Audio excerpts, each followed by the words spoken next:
দেখো কসম বড় বড় কসম এগুলো কেমন দেয় ঘুগির মধ্যে থাকে এগুলা বাবু চলো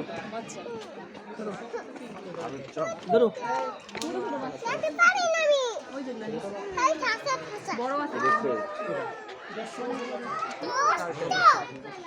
এই কসম ঘুগির মধ্যে থাকে কেমন দেখো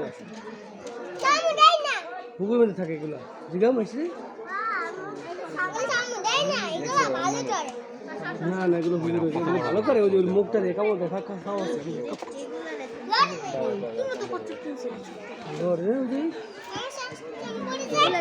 এগুলো মাটি থাকলে মাটি লাগে কেমন দেখে তুই তো কষ্ট দেওয়া হয়নি বাস্তবে আমি দেখলি প্রথম না